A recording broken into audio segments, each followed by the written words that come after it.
크리스티 뉴저지 주지사가 3일 예산안에 서명하면서 뉴저지 주정부 셧다운 사태가 해제됐습니다. 문재인 대통령의 대북 정책이 미국인들에게도 큰 지지를 받으면서 5만 명이 넘는 미국인들이 평화적 대북 정책 지지 청원에 서명했습니다. 플러싱 민주당 예비선거를 앞두고 선거 열기가 과열되고 있습니다. 피난처 도시 21곳에서 100만 명 시민권자 만들기 캠페인이 벌어지고 있습니다. 미국인의 대다수는 언론은 물론 정부, 의회 등의 발표를 믿을 수 없다고 밝혔습니다. 이상은 이 시각 주요 뉴스입니다. 여러분 안녕하십니까? KBN 뉴스입니다. 뉴저지 주정부 셧다운 사태가 해제되고 공원과 해변이 정상 운영에 들어갔습니다. 주지사가 주장하는 호라이즌 법안이 수정안으로 통과되면서 주지사는 347억 달러 예산안에 서명했습니다. 뉴저지주 의회는 3일 긴급회의를 열고 347억 달러 규모의 예산안을 통과시켰습니다. 크리스티 주지사는 이날 예산안에 전격 서명함으로써 주정부 폐쇄의 사태는 3일 만에 마무리됐습니다. 크리스티 주지사는 3일 동안 주정부가 폐쇄된 것에 대해 매우 유감스럽게 생각한다며 그동안 운영이 중단됐던 주정부의 시설들이 다시 정상 운영에 들어가게 됐다고 밝혔습니다. 주정부 폐쇄 사태를 맡게 된 주 원인은 일명 호라이즌 법안에 대해 주지사와 의회가 끝까지 팽팽히 맞섰기 때문입니다. 주지사는 건강보험사로부터 약물 중독 재활치료비 예산 3억 달러를 거둬들이는 법안을 통과시켜달라고 요구했고 주 하원은 받아들이지 않았습니다. 더욱이 주지사는 호라이즌 법안을 통과시키지 않으면 주 의회가 제시한 추가 교육 예산에 대해 승인하지 않을 것이라면서 줄다리기를 이어갔습니다. 주 의회는 이에 수정 법안을 만들어 통과시키면서 드디어 예산안에 크리스티 주지사가 서명을 마쳤습니다. 이로써 3만여 명의 주정부 공무원들은 다시 일자리로 돌아왔고 폐쇄됐던 해변과 공원, 차량국 등이 다시 문을 열었습니다. 문재인 대통령의 평화적 대북 정책이 미국인들에게도 큰 지지를 받고 있습니다. 5만 명이 넘는 미국인들이 평화적 대북 정책 지지 청원에 서명했습니다. 평화적 대북정책 지지 청원 운동에 3일까지 55,867명이 서명을 한 것으로 확인됐습니다. 미 진보 매체 데일리 코스와 전쟁 없는 승리, 미국 비정부기구 군축협회 등 단체들은 공동으로 평화적 대북정책 지지를 조직하고 문재인 대통령의 평화정책을 지지하며 트럼프 행정부가 한반도 긴장 정세를 고조시키고 있다고 비난했습니다. 청원 사이트에는 문 대통령, 우리가 당신을 지지한다는 것을 알리고 싶다며 미국인과 한국인 모두 북핵을 중단시키는 유일한 방법은 외교적인 해결임을 알고 있고 미국인은 평화를 원하고 있다는 것을 알기 바란다는 메시지가 게재됐습니다. 전쟁 없는 승리의 스티븐 마일스 사무총장은 외교와 평화에 대한 문 대통령의 공약은 매우 참신하다면서 트럼프 대통령이 뭐라 하든 많은 미국인들은 문 대통령의 이런 공약을 지지한다고 밝혔습니다. 데일리 코스는 최근 진행된 여론조사에서 미국인의 69%가 미국은 북한과의 거래에서 외교적인 방식을 사용해야 한다고 보고 23%만 군사적 행동이 필요하다고 답했다고 전했습니다. 미국 내 10개 평화단체들도 지난달 29일 주미 한국대사관을 통해 10만 명 이상의 미국 시민의 서명이 담긴 청원서를 문 대통령에게 전달했습니다. 민주당 예비선거를 앞두고 선거 열기가 과하다는 지적입니다. 상대 후보에 대한 비난이 도가 지나쳐 유권자들의 눈살을 찌푸리게 하고 있습니다. 오는 9월 12일 민주당 예비선거를 앞두고 선거운동이 한창이지만 선거 과열에 대한 우려가 제기됐습니다.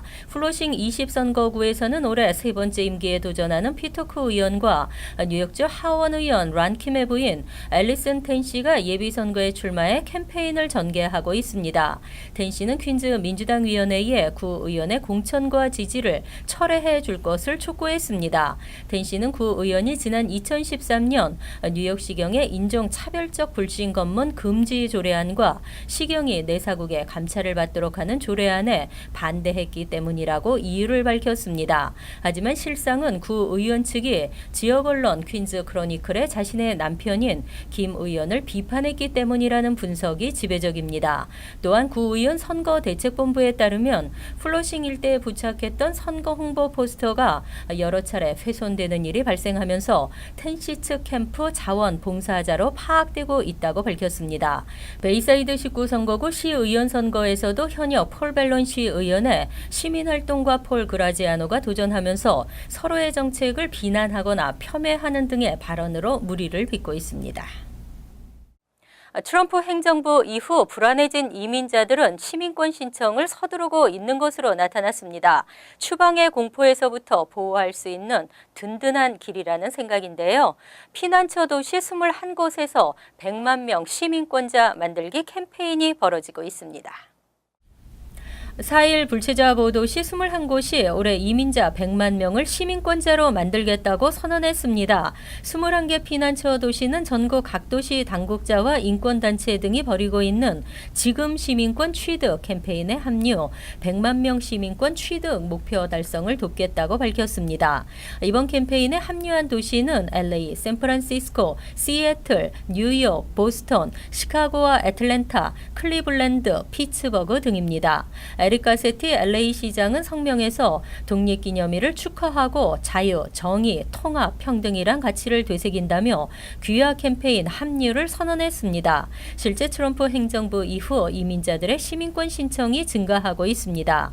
USCIS의 최근 발표에서도 올해 2, 4분기 시민권 신청 이민자는 29만 명으로 집계됐습니다. 지난해 같은 기간보다 무려 3만 8천 명이나 늘어난 수치입니다. 올 2분기 승인된 시민권 신청은 16만 7,309건이고 거부는 17,000건이었습니다. 캠페인 측은 올해 상반기 중 시민권 신청자 수가 50만 명이 넘었다며 100만 명 시민권 취득 목표를 달성할 날이 그리 멀지 않았다고 자신했습니다.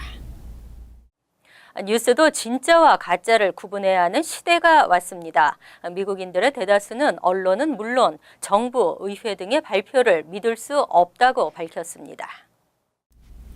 미국인의 대다수는 주류 언론을 비롯 연방정부와 의회, 여론조사 등을 신뢰하지 않는 것으로 최근 조사에서 나타났습니다.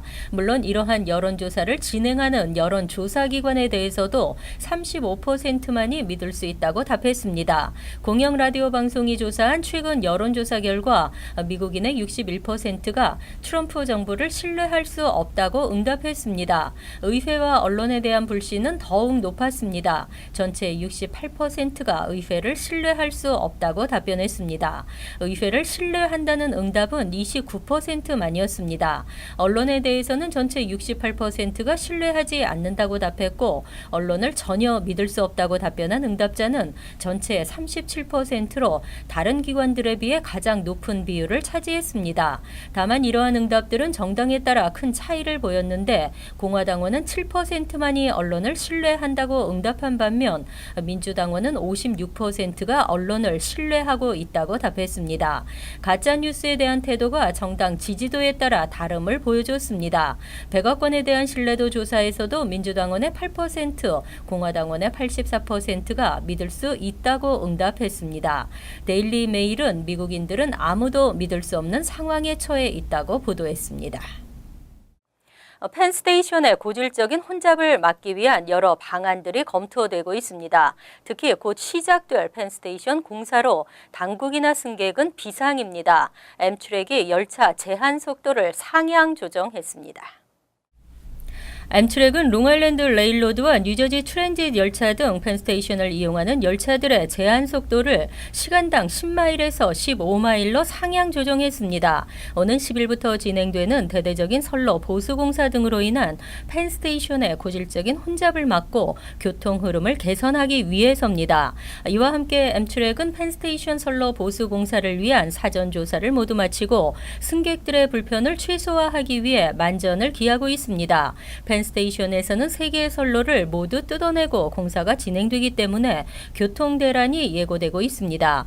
뉴저지 트랜짓은 공사 기간 중 변경되는 노선별 기차 운행 스케줄을 공지하고 호버큰역 승차 승객들이 패스 기차나 버스, 페리 등으로 환승이 쉽도록 했으며 이 경우 할인 혜택을 제공합니다. 또 사우스 오렌지역에서 맨해튼 포트 오서리티 터미널까지 난스탑 버스도 운행할 계획입니다. 펜스테이션의 선로 보수 공사는 이달 10일부터 9월 1일까지 진행됩니다. 대학 졸업 후 구직의 어려움은 전공에 따라 차이가 많아 의대나 로스쿨을 졸업하면 취업 걱정은 없다고 알려져 있지만 이젠 이 말도 옛말이 되었네요. 명문 로스쿨을 나오지 않은 이상 직업 구하기도 어렵게 됐습니다.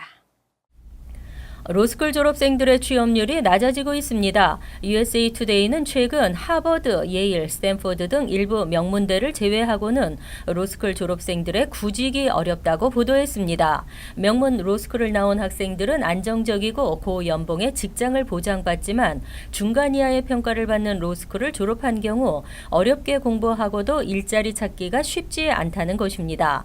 2015년 전국 로스쿨 졸업생의 취업률은 86.7%로 지난 2007년에 비해 5%포인트 낮아졌습니다. 최근 로스쿨 진학생 수가 감소하는 추세인데도 취업률이 낮아지는 현상은 로스쿨 졸업이 더 이상 고소득 직장을 보장하는 보증 수표는 아닌 것으로 파악되고 있습니다. 특히 구직의 어려움으로 로스쿨 진학생이 감소하고 학교의 질적 하락으로까지 이어지고 있다는 지적입니다. 학교 수준이 낮아지면서 신입생이 줄고 우수한 학생들이 찾지 않으면서 더욱 수준이 낮아지는 악순환의 연속인 셈입니다. US 뉴스앤월드 리포트에 따르면 지난 2015년 전국 로스쿨 197곳 중 35곳만이 졸업생 연봉 중간값이 10만 달러 이상으로 나타났습니다.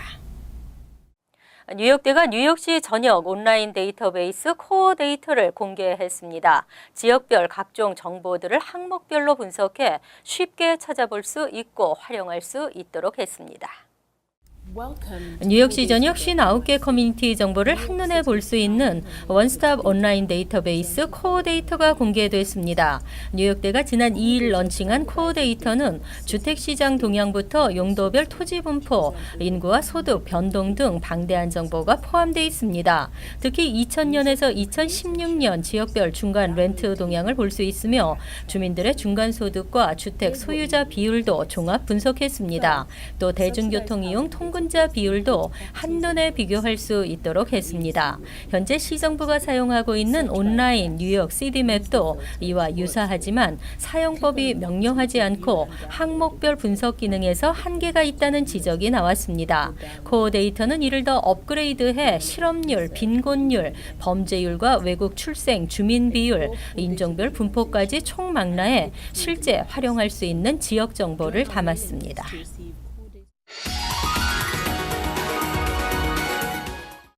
이어서 LA 지역 한인사회 소식입니다. 오렌지 카운티 저소득층 어린이들이 여름방학을 맞아 굶주림을 호소할 것으로 예상되고 있습니다. 비영리단체 EFPA는 최근 오렌지 카운티 내 학교에서 무료 급식 혜택을 받는 저소득층 어린이는 총 14만 3,097명으로 이 가운데 86%인 12만 3,364명은 학교 방학으로 인해 굶주릴 것으로 예상된다고 밝혔습니다. 이는 많은 저소득층 어린이들이 방학 중에도 무료 식사를 제공받을 수 있다는 사실을 알지 못하기 때문이라고 단체 측은 설명했습니다. 이어 공원과 도서관 등 카운티 내 194곳에서 여름철 무료 식사를 제공하고 있는 만큼 홍보를 통해 프로그램을 알려 여름방학 어린이들의 영양실조를 예방해야 한다고 지적했습니다. 한편 여름 식사 프로그램은 18세 이하 저소득층 어린이면 누구나 참여 가능하며 문자로 푸드를 입력 후 발송하면 식사를 받을 수 있는 위치 등을 안내받을 수 있습니다. 스마트폰 문자 메시지를 통해 개인정보나 금융정보를 탈취하는 사기가 기승을 부리고 있어 주의가 요구되고 있습니다. 사이버 보안업체 이셋은 이메일이나 웹사이트를 통해 개인정보를 빼내는 피싱 사기 수법이 증가하면서 상대적으로 휴대폰 문자 메시지에 대한 경계를 소홀히 하는 경향을 이용한 스미싱 사기가 증가하고 있다며 주민들의 휴대폰 사용에 대한 각별한 주의를 당부했습니다. 이셋 보안 전문가 스테픈 컵은 범죄자들이 스마트폰 이용자가 늘어나면서 무료 쿠폰 제공과 당첨 메시지 등의 내용이나 은행, 연방국세청 등에서 발송된 문자 메시지로 위장해 메시지에 포함된 인터넷 주소를 클릭하면 악성 코드가 설치되거나 개인정보를 요구하는 페이지로 이동해 금융정보를 빼내는 범죄 행각을 벌이고 있다고 설명했습니다. 이어 콥은 개인정보를 요구하거나 출처를 확인할 수 없는 인터넷 주소가 포함된 문자를 받았을 경우 답장을 하거나 인터넷 주소를 클릭하지 말 것을 조언했습니다. 간추린 소식입니다. 일본 강점기 한인을 강제징용해 노예 생활을 강요했던 일본 나가사키의 군함들을 고발하는 영상이 3일 뉴욕 타임스퀘어 광장 전광판에서 상영되고 있습니다. 15초 분량의 이 영상을 기획한 서경덕 성신여대 교수는 유네스코 세계유산으로 등재된 군함도는 한국인을 강제징용했던 섬이고 120여 명의 사상자도 발생한 지옥섬이었다는 역사적 사실을 담고 있다고 말했습니다.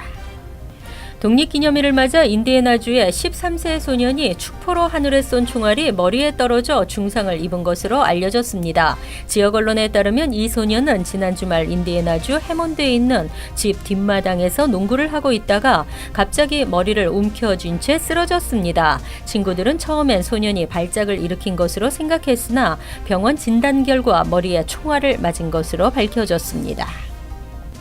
지난 2일 오후 4시 30분쯤 테너플라이 프랭클린 스트리트 인근 도로에서 한 가족이 총을 든 괴한 2명으로부터 최소 현금 $3,000를 빼앗겼습니다. 이 가족은 뉴욕 용커스 엠파이어 카지노에서 돈을 따 집으로 귀가하던 중이었습니다.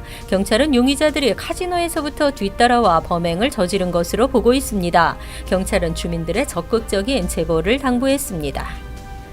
프레시메도우 주민들은 9일 커닝햄팍 주차장에서 오전 8시 30분부터 빗물통을 무료로 받을 수 있습니다. 환경보호국에 따르면 이번에 배포되는 빗물통은 60갤런 크기로 주택의 꼭대기에서부터 흘러내리는 물을 받기에 용이하며 통에 모인 물은 정원에 물을 주거나 기타 야외 잡일에 사용할 수 있습니다. 수량은 가구당 1개로 제한되어 있으며 수령 시 신분증이나 증명 서류를 지참해야 합니다.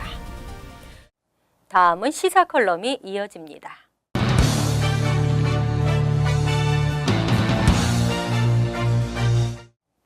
여러분 안녕하십니까? 독립기념일 연휴 잘 보내셨습니까? 여기저기서 밤하늘을 향해 타오르는 폭죽들의 불꽃은 막혔던 가슴을 뻥하니 뚫어주는 기분이었던 것 같습니다. 날씨도 화창했고 소소한 사건들은 있었습니다만 별다른 큰 사고 없이 지나서 다행입니다. 이번 독립기념일 연휴가 끝나면서 미국의 경기가 좋아질 거라는 반가운 소식도 있어 연휴가 끝나고 새로 시작되는 우리들의 마음이 그리 나쁘지만은 않은 것 같습니다. 고국에는 가뭄으로 어려움을 겪고 있었습니다마는 많은 비가 내려서 가뭄 해갈로 한시름 놓이게 됐다는 뉴스도 한인 동포들에게는 반가운 소식이 아닐 수 없습니다. 또 한 가지 미주 한인 동포들에게 반가웠던 뉴스는 문재인 대통령의 미국 방문 소식을 빼놓을 수 없을 것 같습니다. 한미 간의 정상회담을 앞두고 사드 문제며 대북 문제 그리고 한미 FTA 재협상 문제가 논란이 되면서 한인동포 사회에서는 걱정 반 우려 반이 있었습니다마는 걱정했던 것보다 잘 마무리가 됐지 않았나 생각합니다. 한미 동맹 관계에 아무런 이상이 없음을 확인한 계기도 됐고 현안 문제들도 점차적으로 해결하고 풀어나가는 방안을 마련했다고 볼 수 있습니다. 그런 면에서 문재인 대통령의 미국 방문은 매우 성공적이었다고 평할 수 있을 것 같습니다. 문재인 대통령의 방미에서 보여준 또 하나의 성과는 고국의 정치적인 혼란으로 미주 동포들까지 분열의 모습을 보여왔습니다만 동포 간담회를 통해서 그야말로 진보며 보수며 어떤 정치적인 색깔의 장벽을 넘어서는 화합의 모습을 보여주기도 했습니다. 또 눈길을 끌었던 것은 문재인 대통령은 예전에는 상상할 수 없는 환영하는 인파 속에 묻혀 일일이 동포들과 악수도 하고 소통하는 모습들이며 간담회장에서도 무려 2시간에 걸쳐서 1대1 동포들과 사진 촬영을 하기도 하는 모습을 보여주었습니다. 지난 대통령들과는 다른 권위주의적인 대통령의 모습에서 벗어난 모습이었습니다. 이번 문재인 대통령 방문으로 한인 동포들에게 가장 큰 선물이라면 재외국민보호법을 만들겠다는 내용이 아닌가 생각합니다. 해외 동포들의 큰 바람이었던 재외국민보호법을 만들어서 해외 동포들이 불이익을 당하거나 어려움을 당할 때 이를 보호하고 지원하는 정책을 만들겠다는 것인데, 이는 해외에 살고 있는 동포들로서는 그동안 고국에 절실히 요구해왔던 법안입니다. 이러한 법안을 하루빨리 만들겠다니 동포들로서는 큰 선물이 아닌가 생각합니다. 지난 주말 동포들에게는 이 모든 소식들이 우리가 살고 있는 미국에는 경제가 좋아질 거란 소식과 가뭄으로 고통을 겪고 있던 고국이 소낙비로 가뭄이 해결되고 해외 동포들을 보호하는 법안까지 만들어진다는 소식들이 한꺼번에 쏟아져서 새로운 힘이 나는 한 주가 아니었나 생각합니다.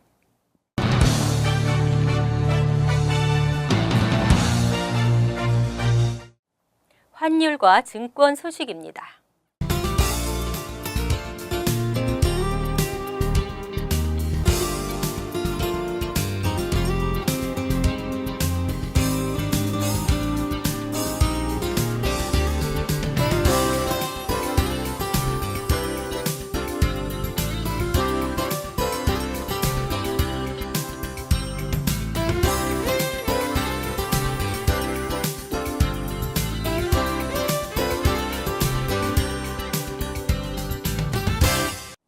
이어서 날씨입니다.